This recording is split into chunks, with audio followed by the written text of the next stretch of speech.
So now we'll start with the multiple choice questions or the MCQs. There are 15 questions which will be asked electronically, 4 marks each, and in total that's 60 marks. Concept wise we have covered everything in the writing section itself, but there, like here, you will get more questions to practice. So let's come to the first question, first topic. Locate the center of mass of an extended symmetric object of uniform mass distribution by using the symmetry. So if I have a uniform mass distribution, let's say being a disk or a circle, that means a ring. So the center of mass is geometrically assigned by basically the geometric center of the object is also the center of mass. Recall that center of gravity is equivalent to center of mass in situations where the gravitational force is constant everywhere throughout the object. Now, what happens is that when we talk about, let's say this is Earth. So, around this region, the radius of Earth is R, around this region, that means our day-to-day life objects or like situations, the value of g, that is the acceleration due to gravity or the gravitational force, is almost constant throughout. But when we talk about spatial objects, which is like astronomical units away, then the acceleration due to gravity or the gravitational force changes. So when we talk about objects which are in our surrounding and we encounter in day-to-day lives, those objects, their center of gravity and center of mass is same because the gravitational force throughout the object is same. But when we talk about spatial objects such as like moon and think of any other planet as like Mars or anything, then the gravitational force differs at different points. And when it differs, the center of mass and the center of gravity will slightly differ as well. So center of mass, simple expression as we have discussed, XCM, if you have to find out, it is MIXI over MI, sigma. This is for the XCM. In general, we represent also with R. When I say R, it means it includes XCM, YCM and also ZCM. R is the general position vector which represents all three coordinates. Under what condition can the center of mass and center of gravity be used interchangeably? So yes, they can be used interchangeably when the gravitational force is constant throughout the object. This is typical for everyday sized objects but not for very large objects where gravity varies. Why is the center of mass often located at the geometric center of an object? Because of the uniform distribution of mass. So if I have a disk or if I have a ring, the mass is uniformly distributed. This occurs when the object has a constant mass density. That is what we say as uniform mass distribution, meaning the mass is evenly distributed, making the center of mass coincide with the geometric center. Moving next, describe the center of mass of 2 point masses or two objects, each of which can be replaced by a particle having its mass and located at its center. Always lies on the connecting line between the two masses. So if we have a situation where this is an object having R1 position vector, mass m1, and this is another object at R2 position vector, mass m2, then the center of mass of these two lies somewhere here on the line joining an m1 and m2, and this is what we say as RCM. And this RCM is given by m1 r1 plus m2 r2 over m1 plus m2. This is the vector result for the center of mass. When I say R, it means it includes the x coordinate as well as the y coordinate. We can prove it also, but we don't have to go in that detail. If I separate it, RCM is also the combination of XCM and YCM. Also ZCM, but here it's a two-dimensional system. So you can find the x coordinate of the center of mass and the y coordinate of the center of mass. Also the z coordinate of the center of mass if required in 3D objects. Let's take the question. The Earth has a mass of 5.97 into 10 to the power 24 kgs. This is the mass of Earth. And the Moon has a mass. This is mass of Earth. This is the mass of Moon. 10 to the power 24 kilos, 10 to the power 22 kilos. Now see, you might think that the masses are almost same. But if you look carefully, it is 24, it is 22. That means the mass of Earth is 100 times more than the mass of Moon. What do we mean by 100 times more? Think of like you are lifting an object which is 1 kilo heavier and lifting an object which is 100 kilo heavier. So obviously 100 kilo is relatively much bigger than the 1 kilo. So moon has this mass, earth has this mass, and the moon orbits the earth at a distance of 384,000 kilometers. So basically this is the distance of moon. That is, the center of the moon is at a distance of this much kilometers from the center of earth as shown in the figure. How far from the center of the earth is the center of mass of the earth moon system? Imagine this is earth, that is moon, and the distance between them is 384,000, and this is the mass of earth, this is the mass of moon. In the beginning when we were discussing the writing section, I told you have to draw a coordinate axis. So think of it as a coordinate axis. This is mass 1 having center of mass or coordinates as 0, 0, and this one would have a coordinate this comma 0, 384,000, comma 0. That is the coordinates. Now if I have to find out the x center of mass, because y center of mass is 0, so all I have to do is m1 x1, that is the mass of earth, times 0 plus mass of moon times whatever is the distance, let this distance be r, or d, over me plus md, mm. And if you check ycm, that will come out to be 0, because y coordinate here is 0 and y coordinate here also is 0. That is the location of the center of mass. If you have to answer it logically, which point or where exactly would the center of mass reside? So think of it like a 100 kilo object and 1 kilo object. So center of mass would be closer to the 100 kilo object. So this point somewhere here would be the center of mass, near the earth. So you can find out that distance. Express the Cartesian coordinate, this is question number 3, in terms of polar coordinates. We have already discussed this in the writing section. To change the Cartesian and the polar coordinate, Cartesian coordinates in terms of the polar coordinates are theta and vice versa. Convert polar coordinates to Cartesian and vice versa. We have to change it, like switch it. So if I have this as r and this as theta, then I have to represent it in terms of x comma y. So if I have a point here, x comma y, therefore the polar coordinates are r, theta. If I have to change it like x comma y, so I can say that x is r cos theta and y is r sin theta. This is the representation of Cartesian coordinate in terms of polar coordinates, r sin theta comma r cos theta. If I have to represent polar coordinates into Cartesian coordinates, so what will be r? That will be root over x square plus y square. And what will be theta? That will be tan inverse y over x.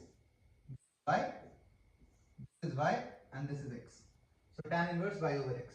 So I get the r theta, that is the polar coordinates in terms of Cartesian coordinates, and I get the Cartesian coordinates in terms of polar coordinates. This is what you had to represent. The direction of r is radially outward, represented with r cap. Direction of theta is tangential vector basically. We call it as theta cap or sometimes also as t cap. In your book it is mentioned as t cap. The direction of x is x cap and here it is y cap. If you remember in the class as well, we have discussed how to find out x cap in terms of r cap and theta cap, and similarly y cap. Locating a point with Cartesian and polar coordinates, we have discussed this question before. You have to represent 4, 3. A point has a location given in the Cartesian coordinate as 4, 3. How do we represent the position of this point in polar coordinates? All you have to do is find r, which will be 5, and find theta, which will come out to be tan inverse pi by x. I told you there as well, we are not necessarily we have to use tan. You can use sine, you can use cos depending on the situation. Recall that common unit for angular velocity is radian per second. Okay. Angular velocity, what exactly is this? So imagine this is the object and this object is rotating. Now it is tracing or subtending an angle in the center. How much angle it is tracing over time or with what rate?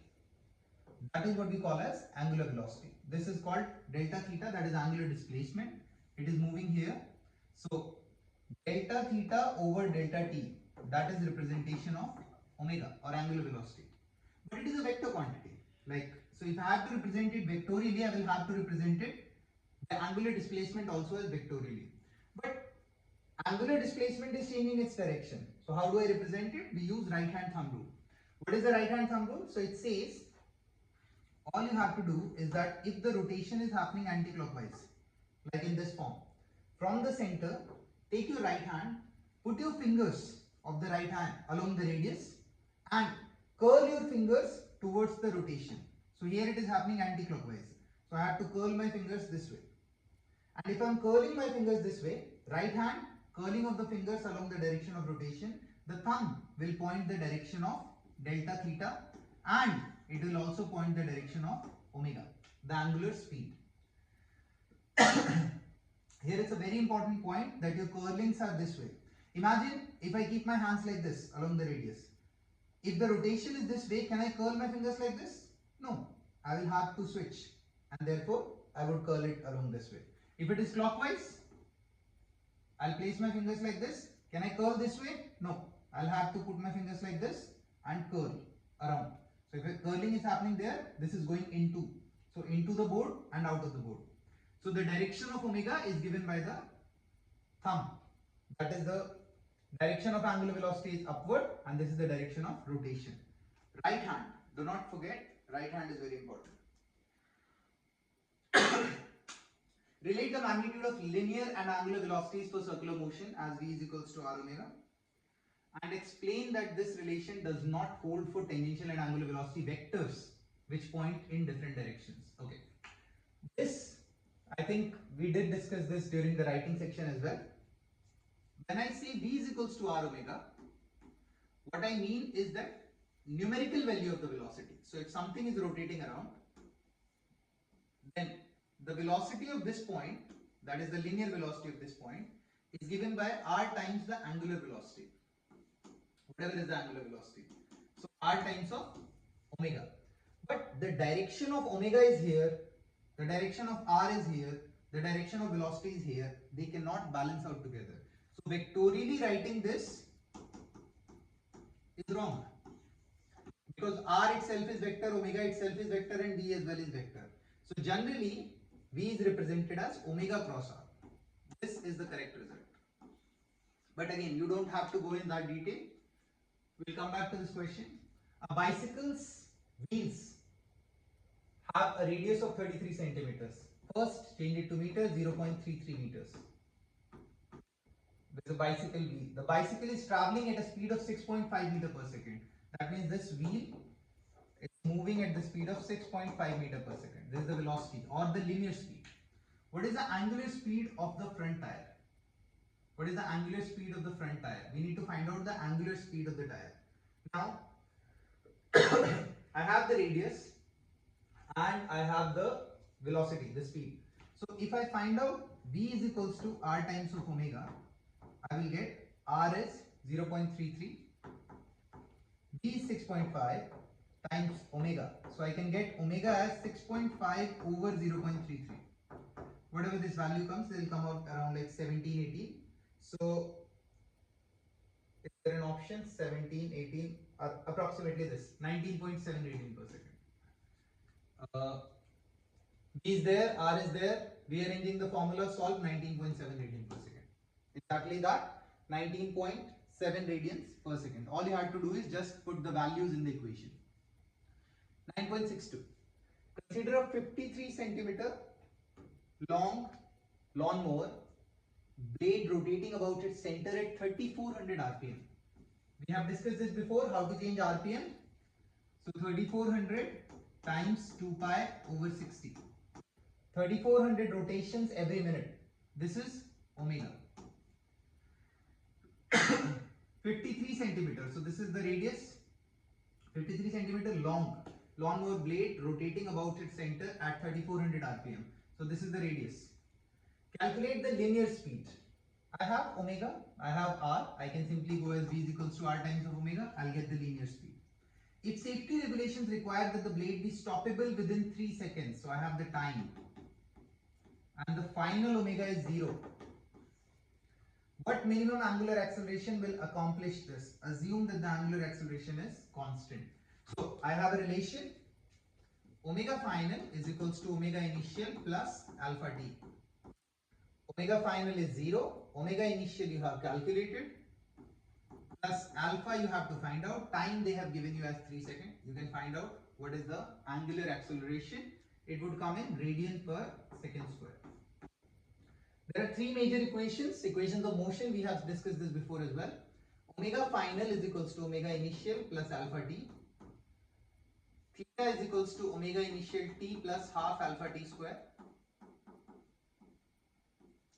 And omega final square is equals to omega initial square plus 2 alpha delta theta. This is angular displacement. So these are the values, these are the equations.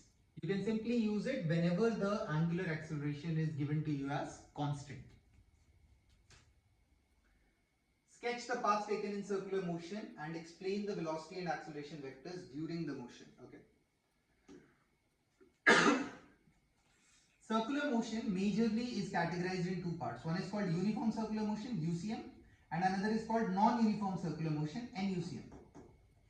In uniform circular motion, what happens? When the rotation is happening, the speed is same, it is not changing. So it's constantly moving or consistently moving with the same linear speed. But when we talk about non-uniform circular motion, its speed is also changing. Its speed is also varying. So now what's happening? Try to understand that if this is an object which is moving in a circular motion, imagine it's a thread and an object is moving in a circular motion like this. And this speed is fixed, it is not changing. If the speed is fixed and it is not changing, so I'm not speeding it up or speeding it down. So this object wants to go here. What would happen? This string will pull it back, centripetal force, and therefore this object will start turning in this direction. When it will turn in this direction, it wants to go away, but the rope will pull it again. And therefore, constantly its direction will keep changing and it will keep getting attracted towards the center. This attraction is the force which is required to keep it in the circle. And this force is what we call as centripetal force. And because of the centripetal force, there is a centripetal acceleration, AC, and this acceleration comes out to be v square over r. R is the radius, v is the tangential speed. But this is the case of uniform circular motion. Imagine if there is a non-uniform circular motion. In non-uniform circular motion, now the speed will also change. That means it is getting faster and faster. So if the speed needs to change, something needs to push it in the direction of the speed as well. So here, if I have to increase the speed, I have to keep it in the circle and I have to increase the speed every time. So if the speed is continuously increasing, then I need two forces, one force here and one force here to keep it in the circle. This force is the centripetal force as usual, which will also change because the speed is changing because of this. This is the tangential force, which is coming by the external force which is given to speed it up, and this tangential force will produce a tangential acceleration. This tangential acceleration is dv by dt. How much is the change in the velocity with respect to time? And when I say v here, I'm talking about the magnitude of the velocity and not the direction of the velocity. So the acceleration in circular motion has two components. One is the tangential acceleration, dv by dt, and another is the centripetal acceleration. This is the representation of AT basically. Okay, so dv by dt, and this is the direction, tangential direction, because the tangential acceleration is going to be in the tangential direction. Now, if you differentiate it, it will get divided into two parts.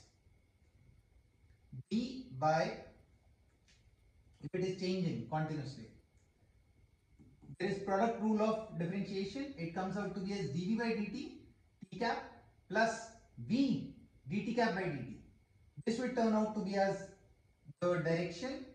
Dv by dt is r alpha, the change in acceleration, or basically changing velocity, changing speed to be precise. And here this v is also r omega and dt cap by dt is r cap.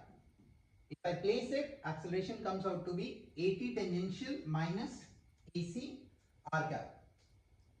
The negative sign represents that the centripetal acceleration is acting towards the center all the time. So there are two major accelerations, or basically just two accelerations. One which is acting towards the center and another which is acting towards the tangent. This acceleration can also be written as r times of alpha. Now, if we diagrammatically represent it, let me show it to you here. Like, let's say there is an object which is moving in the circle. So there is one acceleration which is acting here. This is AC.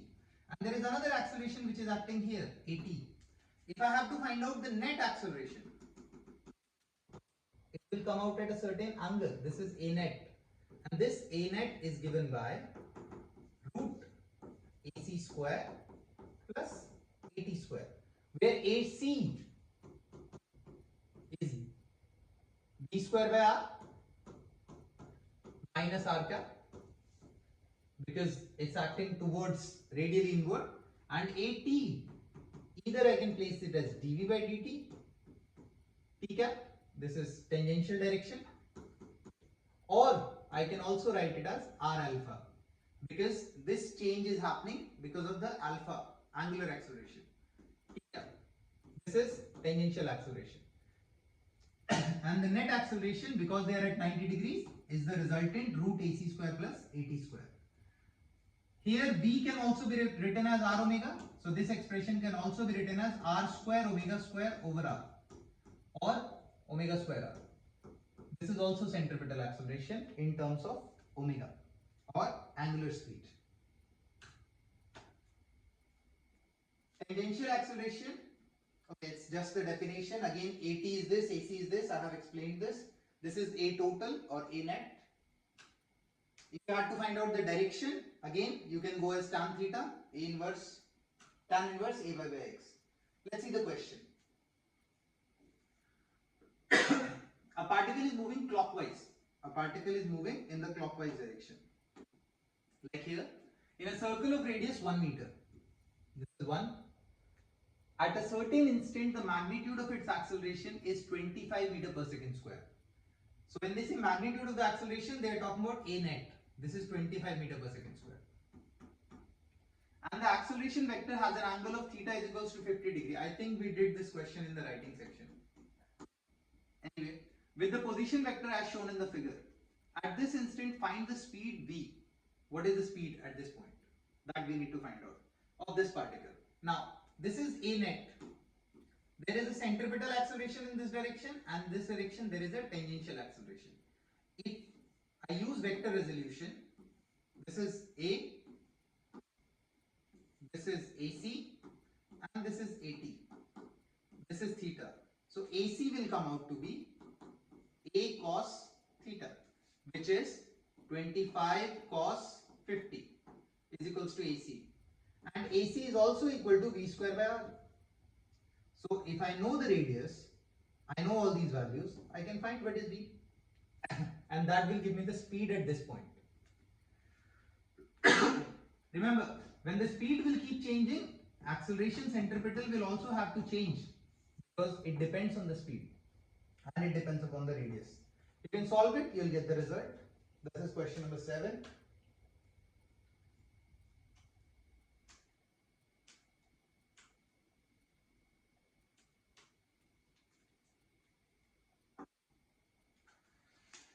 Oh.